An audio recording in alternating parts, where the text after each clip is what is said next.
નમસ્કાર દર્શક મિત્રો, હું દક્ષા પ્રજાપતિ એમડીપી ગુજરાતી ન્યૂઝ ચેનલમાં આપનું સ્વાગત છે। તો નિહાળો આજના મુખ્ય સમાચાર। પાલનપુર ખાતે બનાસકાંઠા જિલ્લા કોંગ્રેસ સમિતિના નવનિયુક્ત પ્રમુખ શ્રી ગુલાબસિંહ રાજપૂતનો સન્માન સમારોહ યોજવામાં આવ્યો, જેમાં બહોળી સંખ્યામાં કોંગ્રેસના કાર્યકર્તાઓ ઉપસ્થિત રહ્યા।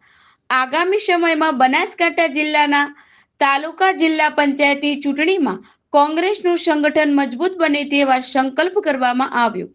આ પ્રસંગે કોંગ્રેસના વરિષ્ઠ આગેવાનો, પૂર્વ પ્રદેશ પ્રમુખ, કાર્યકારી પ્રમુખ, ધારાસભ્યો, માજી ધારાસભ્યો સહિત સૌ કોંગ્રેસના વરિષ્ઠ આગેવાનો ઉપસ્થિત રહ્યા। કાર્યક્રમના અંતમાં ભોજનનું પણ આયોજન કરવામાં આવ્યું હતું। અહેવાલ દિલીપસિંહ સોલંકી। વધુ સમાચાર માટે નિહાળતા રહો એમડીપી ગુજરાતી ન્યૂઝ ચેનલ।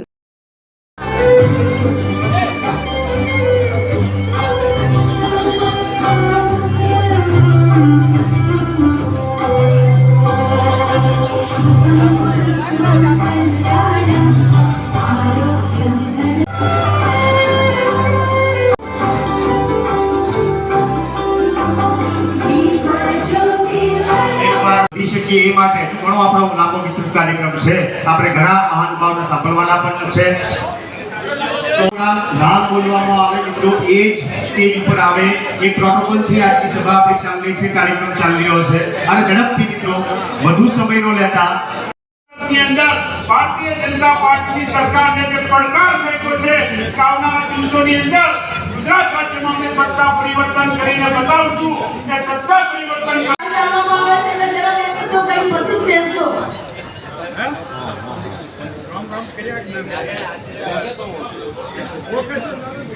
मुनाफे के आगे चलेंगे तो हिस्सा अधिक का मिलेगा। सीने की हिम्मत को मेहनत की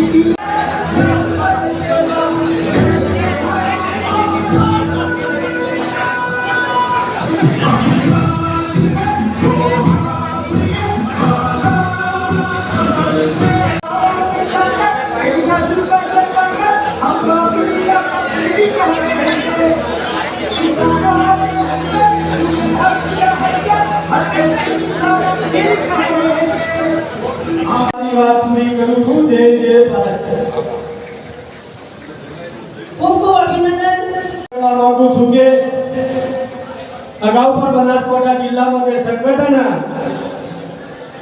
ચલાવ્યું એના કરતા પણ એમાં હું મારો પોતાનો સૂર પુરાવું છું। આપ સૌને ખબર છે કે આપણે સમગ્ર રાજ્ય, દેશ અને બનાસકાંઠા જિલ્લામાં આપણે વિરોધ પક્ષ તરીકે છીએ, ત્યારે આવનાર સમયની અંદર વિરોધ પક્ષ તરીકે પ્રજાના પ્રશ્નો આપણે કઈ રીતે લડવા, પ્રજાનો અવાજ વહીવટી તંત્ર સુધી કઈ રીતે પહોંચાડવો, આપણી બનાસકાંઠા જિલ્લાની અનેક સમસ્યાઓ છે।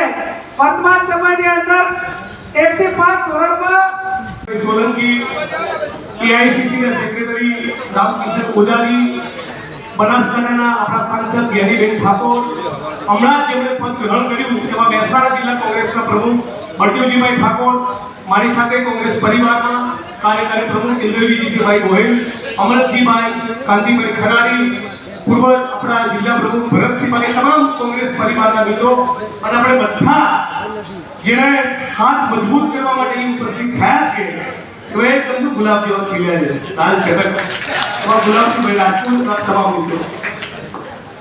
જ્ઞાનીભાઈએ બહુ વિગતે વાત કરી। મારી પૂર્વે એક ટિપ્પણી કરી કે આ એરોમાનો સર્કલનો જે પ્રશ્ન છે એનું સમાધાન થવું જોઈએ। સામાન્ય રીતે કોઈ પણ પ્રશ્નના 3 રીતે સમાધાન થાય।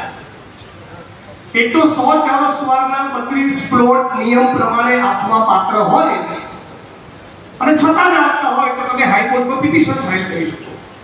ક્યાં રહ્યો નિયમ? આ ભરેલા 32 ફોર્મ ટીડીઓ કામ નથી કરતો, આ એક રીત। તમે હાઈકોર્ટનો દરવાજો ખોલશો। બીજો રસ્તો એ છે કે તમે સત્તા ઉપર આવો। એટલે ગાંધીનગરમાં કોંગ્રેસના કોઈ મિનિસ્ટર બેઠા હોય, માર્ગ મકાન મંત્રી, મારે તો મહેસૂલ લેવાનું છે, પણ બીજા કોઈ બી બેઠા હોય કે સહી કરે